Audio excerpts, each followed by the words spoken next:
presenta Motorola con su Moto G72. Hello, Moto.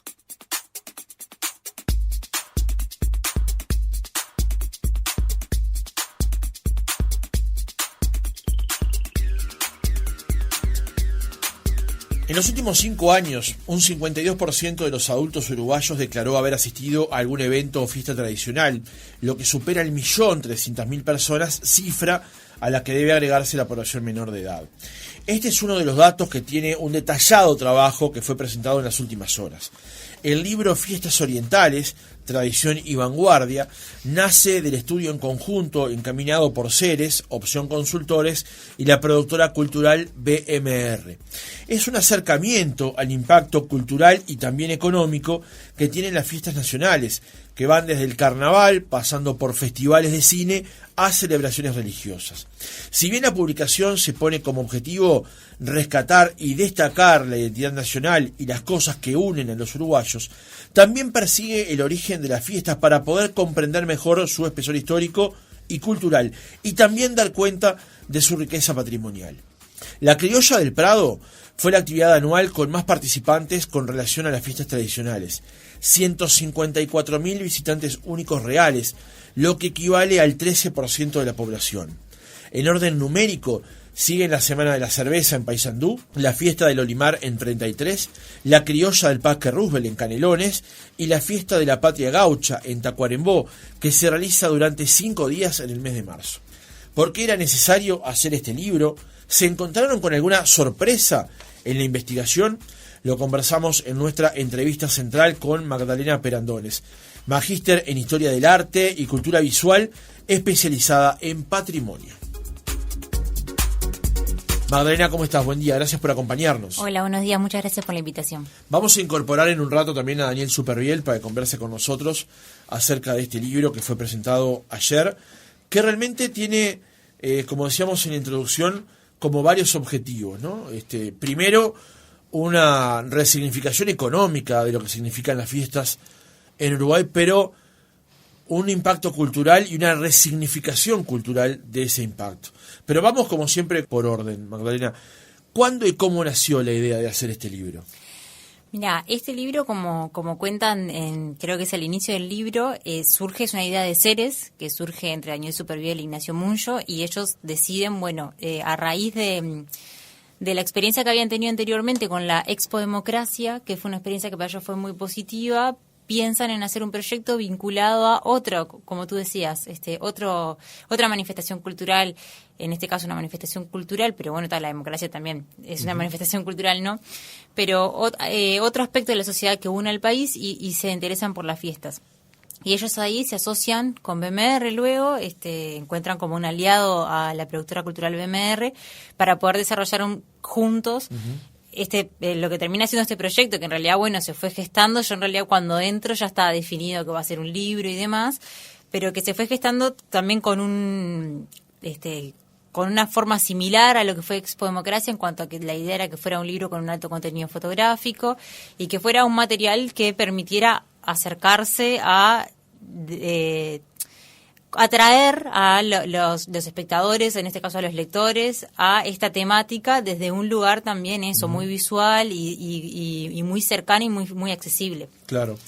Cerca del final del libro se señala que cuando Ceres tomó la decisión de estudiar y analizar el impacto social y económico de las fiestas culturales en Uruguay, fue también porque fueron conscientes de que faltaban datos actuales y científicos para poder entenderlas y analizarlas. ¿No había datos consolidados de las fiestas, ni de su impacto económico, de su impacto cultural antes? Mira, en cuanto al impacto económico, lo que sucede o lo que encontrábamos que sucedía, y que fue una cosa que en realidad primero relevó Ceres, fue que muchas veces hay datos que surgen de estimaciones que pueden tener las propias intendencias o las propias organizaciones, pero no había una investigación de estas características tan exhaustiva. En cuanto a la parte cultural, sí que hay antecedentes. Hay, por ejemplo, un libro de 2009, publicado por Dicandia y Stoll. Ese libro hace un recorrido, a ellos hicieron un recorrido por todo el país visitando las fiestas y hacen un listado bastante largo, bastante grande y describen. Es un libro que a nosotros nos resultó un muy buen antecedente para el acercamiento al tema. Encontrábamos que era más bien descriptivo de la actualidad de esas fiestas, aunque también tiene datos históricos, y también considerando ese antecedente y otros que hay, también hay una guía del MEC de 2015, hay una tesis de maestría, Cabrera creo que es el autor. Entonces, considerando los antecedentes que había, que en su mayoría eran más bien descriptivos y consideraban a las fiestas, en realidad también por considerar a la fiesta en su conjunto, a veces era más acotado tal vez lo que mencionaban de cada una, fue que decidimos, bueno, ¿qué podemos aportar? ¿Qué podemos sumar? Siendo que esto es lo que ya existe.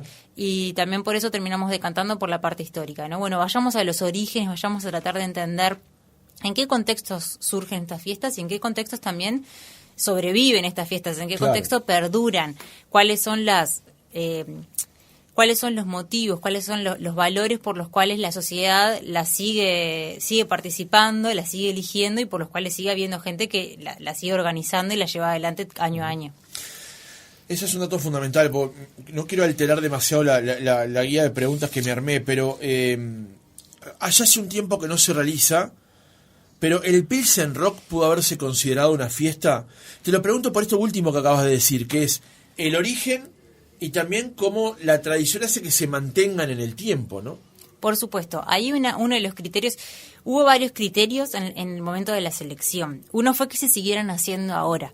Seguramente el Pilsen Rock en realidad hubiese sido en otro momento podía haber sido una de las fiestas elegidas. En realidad lo que sucede es que no se está realizando. Pero claro, por eso el concepto es que se mantengan en el tiempo, ¿no? También es saber que su idea primigenia luego logró trascender más allá de una X cantidad de tiempo. Exacto, pero en realidad no fue la única variable, ¿no? Porque también hay algunas que son más recientes y también tuvieron lugar en el libro. Cruzamos como distintas variables, distintas características para hacer esta selección. Una fue la participación, sí, porque la idea, justamente también por la parte del estudio económico, era relevar ciertas fiestas que pudieran tener un impacto significativo.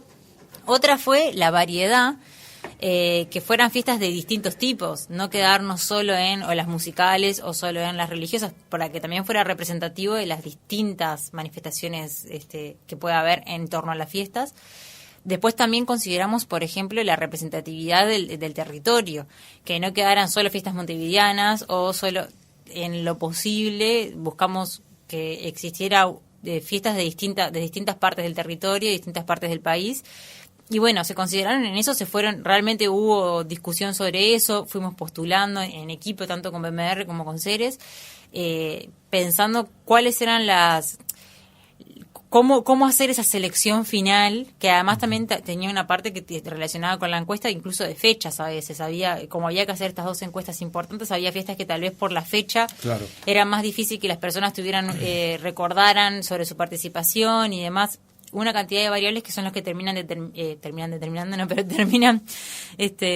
esta selección de 15 fiestas. Claro, de ahí la importancia, Magdalena, de la bajada del título, que es Fiestas Orientales, Tradición y Vanguardia también, ¿no? Porque, por ejemplo, la pregunta que venía a continuación es cómo definimos a una fiesta oriental, y te lo pregunto porque en el libro están contempladas desde el carnaval, de lo más tradicional, llamadas, hasta el Festival Internacional del Cine en José Ignacio, digamos, ¿no? Sí, en las fiestas en general hay una cosa que a mí fue una de las cosas que más me gustó de la investigación, es cómo son bien representativas de lo que es la hibridación cultural. Son, o sea, los famosos sincretismos de los que se habla muchas veces más en relación a lo religioso, aparecen todo el tiempo, estos cruces de distintas tradiciones, de distintas influencias. Eso a mí me pareció que era algo bien interesante de ver, y las fiestas realmente son como, si uno lee el libro, algunos comentarios que vamos agregando, son muy buenas representantes de eso. Porque lo ves en Yemanjá, lo ves en la Virgen del Verdún, bueno, lo ves en el Festival de Cine de José Ignacio. Hay distintas influencias que van determinando que en Uruguay se celebre de determinada forma. Por eso todas son orientales, porque todas son hechas por nosotros, pero sí, es verdad que son bien distintas entre sí. Y eso da cuenta, bueno, de esas distintos aspectos que tiene nuestra cultura. Claro. Hibridación cultural, me encantó ese término. No lo conocía, nunca lo había escuchado. Bueno, es un término más bien sociológico, surge de la sociología, pero se aplica mucho en el ámbito de la comunicación y en la cultura. García Canclini, el investigador argentino, lo trabaja bastante, esta idea de cómo las distintas... Es imposible, ¿no? Bueno, todas las culturas son híbridas de alguna forma, claro. Pero cómo distintos rasgos o tradiciones culturales o costumbres se van transformando, modificando, y en esta época con la globalización mucho más, ¿no? En el contacto de distintas culturas. Claro. Magdalena, hay varias dimensiones de las fiestas, capaz que ordenarlas así es un poco hasta caprichoso, digamos, pero hay actividades nacionales como el carnaval, aunque tienen más ascendencia en algunos lugares que en otros, y también hay fiestas estrictamente locales, pero que su convocatoria trasciende las fronteras. Hablo de la fiesta del Olimar, por ejemplo, digamos, ¿no? ¿Cómo fue para ustedes ordenar justamente esto entre una concepción nacional de una fiesta y una concepción local de una fiesta? En realidad no hacemos una separación tan específica. La mayoría la describimos en cuanto a su alcance territorial, pero también hay muchas, eso que tienen una recepción de primero muchas apuntan, ¿sí? A recibir cuanto más turistas, cuanto más personas de visitantes, tanto de la región como de más lejos del exterior. Eso es una cosa a la que todos apuntan. Pero en realidad no es que no hacemos tanto una definición entre locales y nacionales, sino que las vamos considerando según su alcance, según lo que... También a lo que podemos acceder, de que a veces los mismos organizadores comentan de cuáles son sus objetivos. Por ejemplo, en el caso de Carnaval de Melo hay una intención de intercambio bien interesante. En el caso de Carnaval de Artigas es inevitable, o sea, es un carnaval fronterizo. Entonces eso lo fuimos relevando en cuanto aparecía más o menos destacado en esa fiesta. Vamos a incorporar ahora a Daniel Superviel, director de comunicación justamente de Ceres, que está en línea con nosotros. Daniel, buen día. Buen día, Francisco. Buen día, Magdalena. ¿Cómo están? Muy bien, muchas gracias por acompañarnos. Sí, te venía escuchando. Bien. Daniel, tal vez alguna pregunta se pueda repetir de la que ya le comentamos a Magdalena, pero ¿cuál fue tu visión del libro? ¿Cómo lo generaste? ¿Cómo crearon con Ignacio Muncho la idea de llevar adelante esta publicación? Bueno, la verdad que surgió después del libro Democracia en Marcha y de la muestra fotográfica al aire libre que hicimos en la Plaza Independencia en el 2020, perdón. Y dijimos, bueno, acá hay algo que une a los uruguayos y que merece que se visibilice, para poner una palabra que está de moda. Y una vez que cerramos ese proyecto, que fue un proyecto increíble, fueron 100.000 personas, la terminamos exponiendo en Washington, en Perú, en 3 departamentos aquí del Uruguay, Rocha, Florida y Rivera. Nos la pidió la UNESCO. Queríamos investigar otra cosa que también diera identidad al Uruguay, sea una característica del Uruguay, en algo que uniera a los uruguayos. Y estábamos en una estación de trenes en Baltimore, me acuerdo, esperando el tren para ir a Washington para volver a Uruguay, y ahí yo le digo a Muncho, y si investigamos las fiestas populares uruguayas, que es algo que une a los uruguayos y que son muy ricas, tienen muchos matices, tienen diferentes raíces culturales, históricas, que Magdalena investigó muy bien. Y bueno, y ahí echamos a andar el proyecto y bueno, se sumó la productora BMR, se sumó Magdalena, y creo que armamos un equipo multidisciplinario que permitió hundir las raíces en algo que es bien uruguayo. ¿Quién no tiene un recuerdo de alguna fiesta de todas las que hablaba Magdalena? Y bueno, quisimos estudiarlas, ver el impacto económico, el impacto cultural, las raíces históricas, y ponerlas todas juntas en un libro, ¿no? Un libro que se llamó Fiestas Orientales, que es el que, bueno, calculo que tenés arriba de la mesa. Efectivamente.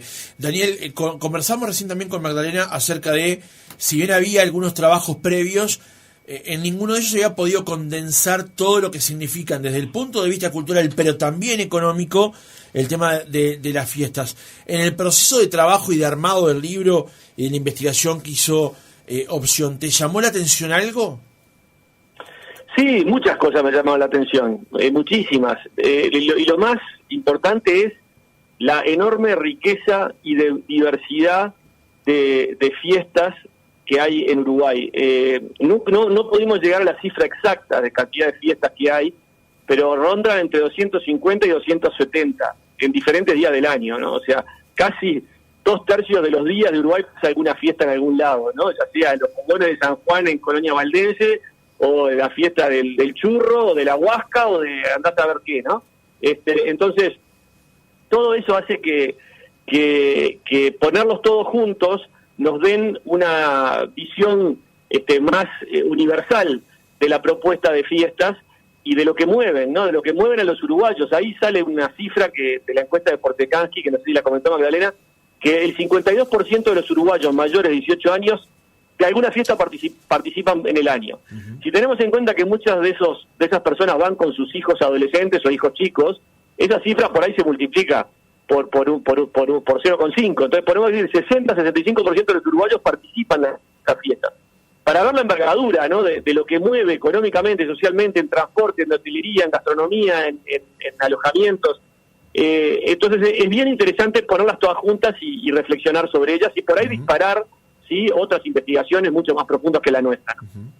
Magdalena, hay un asunto que se coló, ni bien mencioné la entrevista esta mañana, que tenía que ver con las fiestas que a veces importamos desde el exterior y cómo ubicarlas dentro del valor cultural que tienen las nuestras, ¿no? Si bien el libro no apunta a transformarlo en una cosa chauvinista, decir vamos arriba a lo nuestro en detrimento de otras cosas, sí es bueno tener una idea de esto que decía recién Daniel, o sea, de la cantidad de fiestas que hay en Uruguay durante todos los días del año, en el entorno de 250, 270, que son nuestras, que son parte de nuestra identidad. Por eso de resignificar también el tema de las fiestas en relación a nuestra identidad. Exacto, muchas veces puede haber un formato que es importado, pero que al ejecutarse acá adquiere unas características bien locales. En el caso de la Noche de los Museos, por ejemplo, Museos en la Noche, eso se copia de una experiencia que se hacía en Alemania, en Berlín, pero obviamente el formato vacío no quiere decir nada. Ahora, cuando se aplica aquí, lo que implica es justamente que las personas se acerquen a las instituciones culturales nuestras, que tienen acervos artísticos, culturales, naturales de nuestra propia cultura. Y después va tomando, bueno, qué tipo de qué tipo de actividades se acompaña esa noche, por ejemplo, qué tipo de manifestaciones culturales están relacionadas. A veces hay coros que cantan en la calle, hay músicos que participan en los museos, se va cargando de características que son bien propias. Uh-huh. Daniel, sobre esto que le preguntaba Magdalena.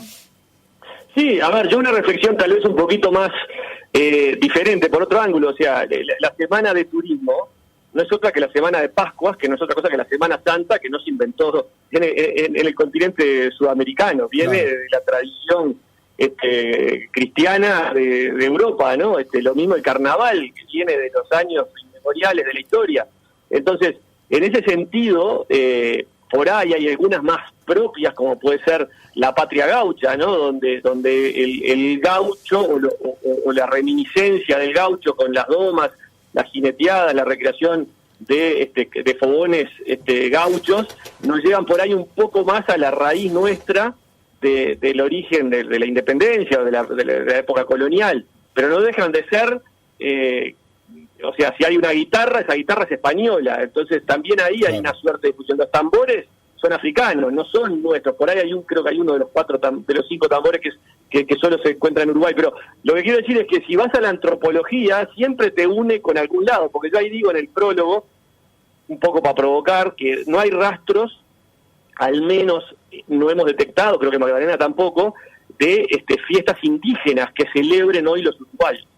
Si las hay, estoy deseando que alguien me diga, estás equivocado, Superviel, mira, acá en tal pueblo o tal localidad hay una celebración íntimamente ligada a nuestro pasado indígena, ¿no? Entonces, todo viene de afuera, ¿no? Todo viene de algún lado, ¿no? Y acá se mezcló y salió esto que tiene su autenticidad, ¿no? Uh-huh.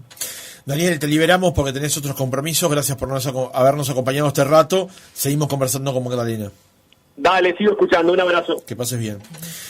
Vamos a ir por algunos tramos del libro, Magdalena. El primer, llamémosle, capítulo tiene que ver con la fiesta de la historia y de las artes, donde se habla del Día del Patrimonio, de Museos en la Noche, del Festival de José Ignacio y también de la Noche de la Nostalgia, que además está por ocurrir dentro de un par de días.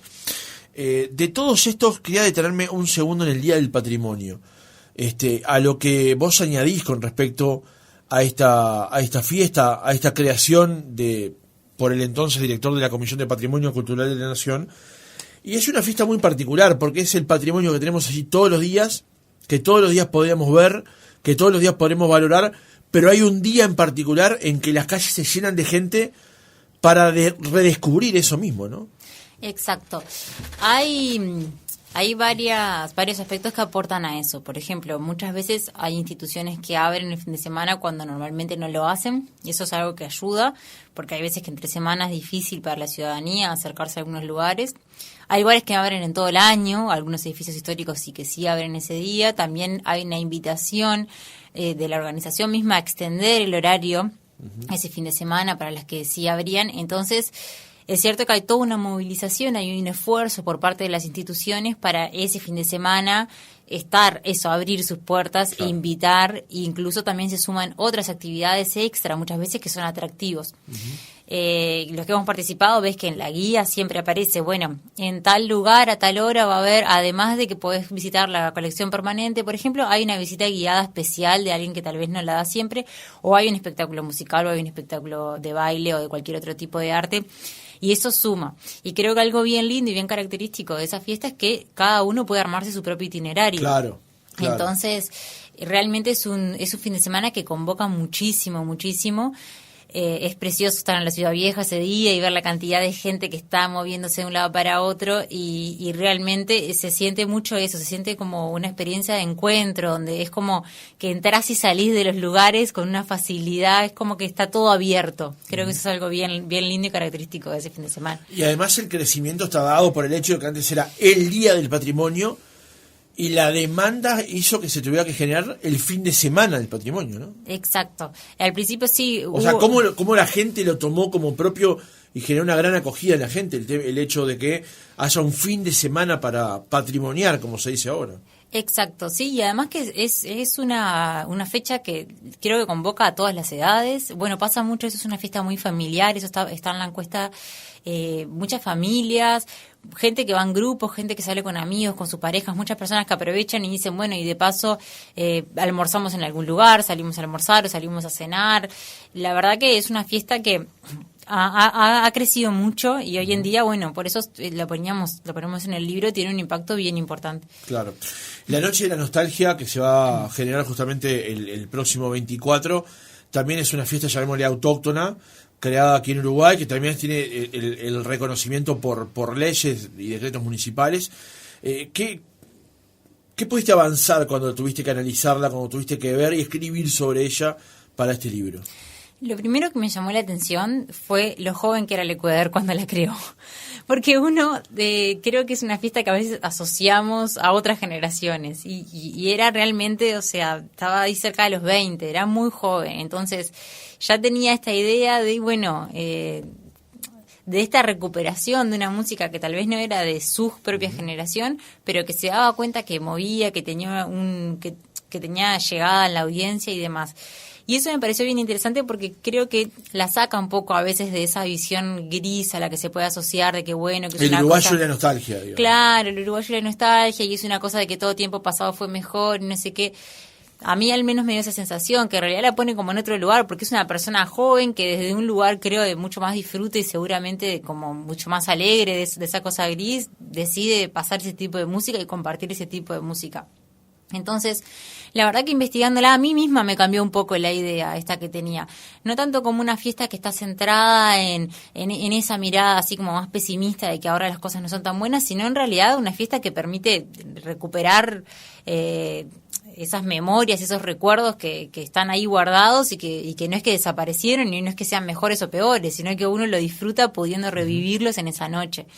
Magdalena, con respecto al tema del carnaval, cuando se habla de carnaval la gente lo toma muy propia y cree que siempre el carnaval termina como definiendo la sociedad uruguaya, como que es la fiesta por excelencia del Uruguay. Si hablamos de los números ratificarían eso en rigor. Mucha gente cree que no, que efectivamente no se encuentra ni identificada con el carnaval ni tampoco con las llamadas. ¿Qué te pasó a vos cuando lo escribiste, cuando analizaste esto, viendo a los números Y viendo que además es una fiesta que se concentra mayormente en un mes, mes y medio. Mira, la verdad que la historia, el carnaval es fascinante su historia. A mí me parece que cuanto más, yo al revés, me pasa, cuanto más leí sobre ella y lo investigué, más me parecía así, más cercana. Aunque siempre me gustó el carnaval y demás. Pero más creo que me generó esa sensación identitaria, o sea, o de identidad o de vinculación. Porque cuando vos vas viendo la historia, que además está súper bien estudiada, especialmente por Milita Alfaro, que tiene 3 volúmenes impresionantes sobre carnaval, realmente vas viendo cómo es una fiesta que se ha ido, no solamente que sobrevivió, pero que se ha ido transformando, aunque mantiene algunos rasgos sí de su origen, se ha ido transformando y adaptando a lo local, pero además han sobrevivido algunos rasgos que eran característicos de la época colonial y que siguen presentes. Entonces, de alguna forma decís, acá hay algo que por algo no se pierde. Esa irreverencia del carnaval. A mí me encanta, yo puse una cita que me encantó del libro de Milita, que es de que se hacían caricaturas en una época, creo que es en 1860, de los que no aportaban dinero para el carnaval, ¿no? Esa cuestión de, bueno, estos capitalistas que no ponen. Entonces yo pensaba que esa cuestión bien como de que acá no se salva a nadie, claro, esa cosa linda, creo que sigue presente y que ya estaba ahí y que por algo sobrevivió y por algo el público uruguayo lo valora. Entonces a mí me resultó más cercana. Es verdad que es montevideana, pero no solo es montevideana, hay muchas distintas formas de celebración del carnaval en el interior. Nosotros, porque nos centramos en el origen, nos quedamos un poco más en el desfile inaugural y en las llamadas, pero se celebra el entierro del carnaval en algunos lugares, que es algo que se hacía en Montevideo y se dejó de hacer.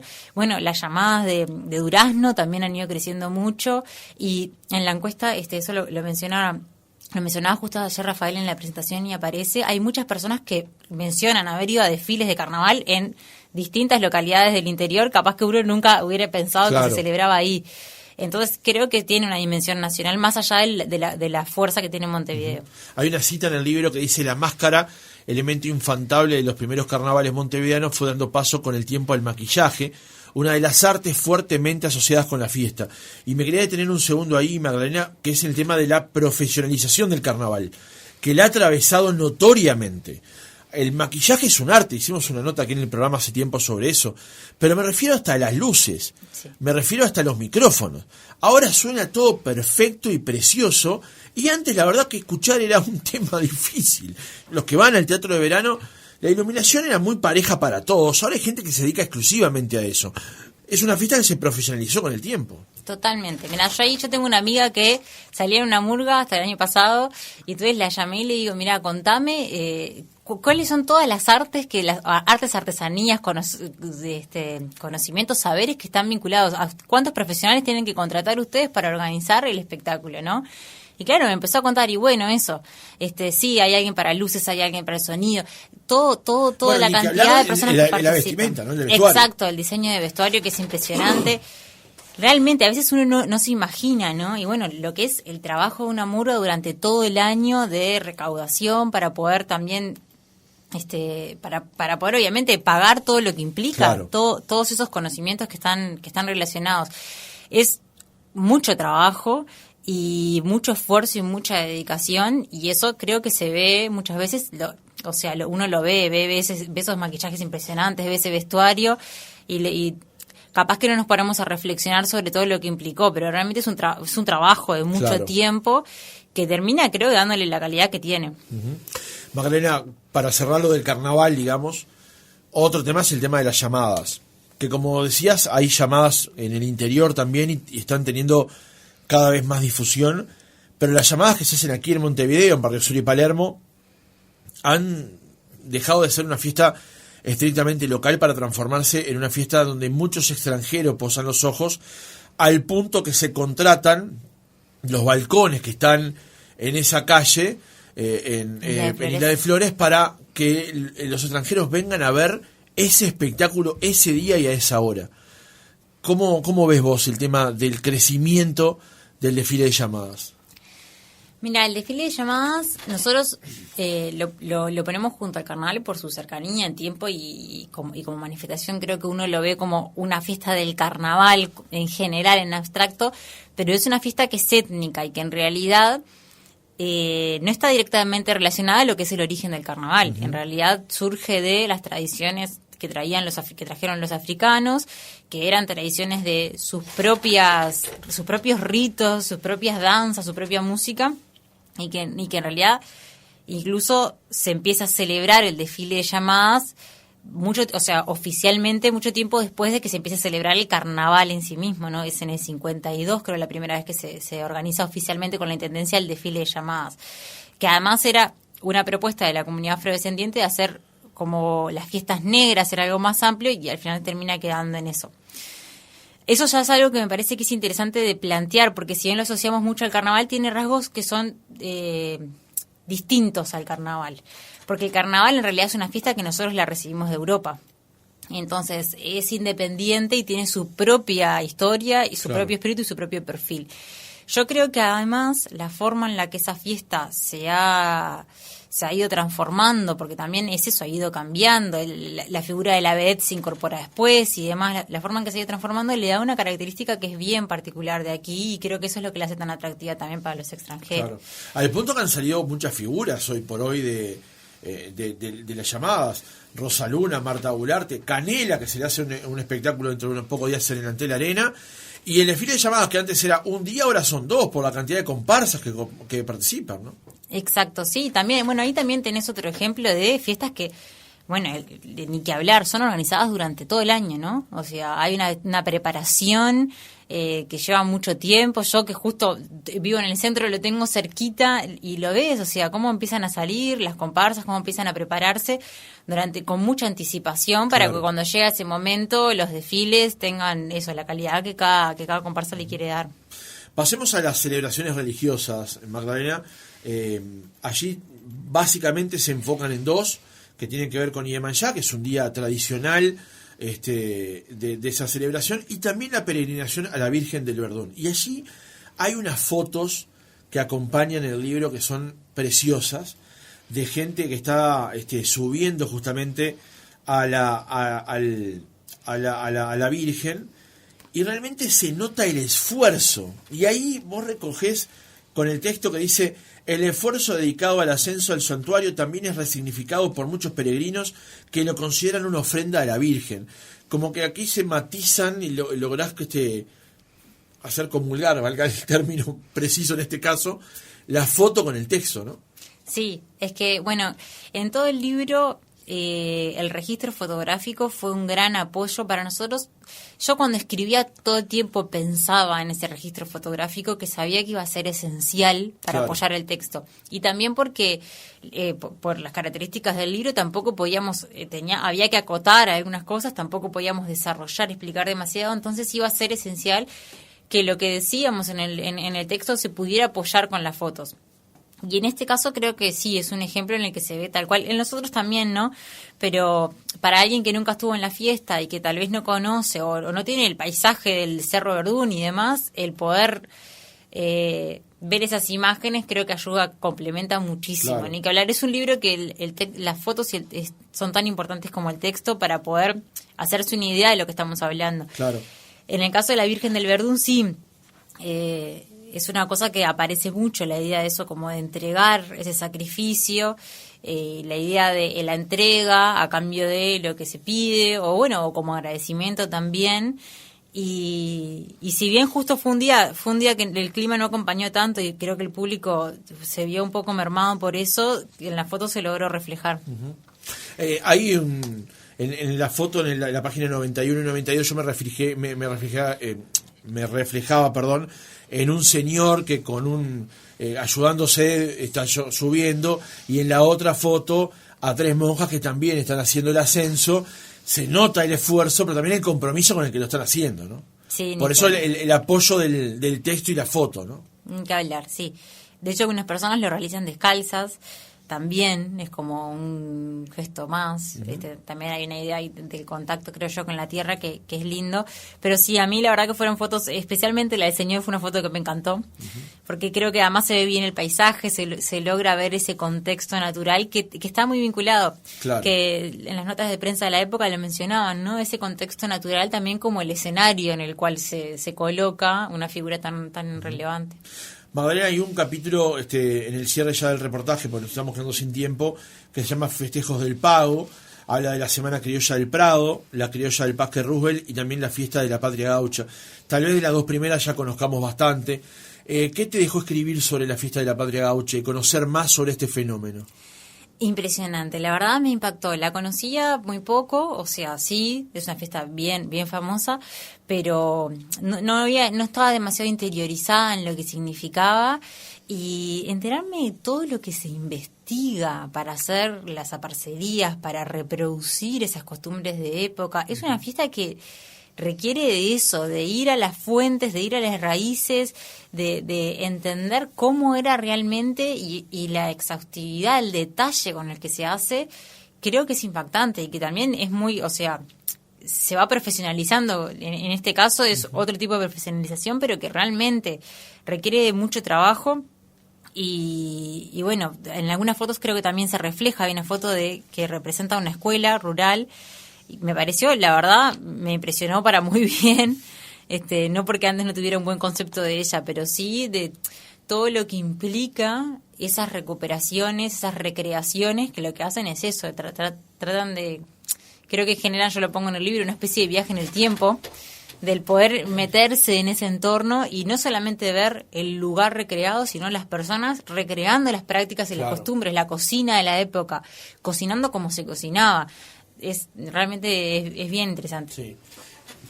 Con respecto al tema de las fiestas, de la criolla y demás, me detengo en la página 116 del libro, porque es una fiesta que en el último tiempo ha estado muy discutida con respecto al tema de la cuestión animal.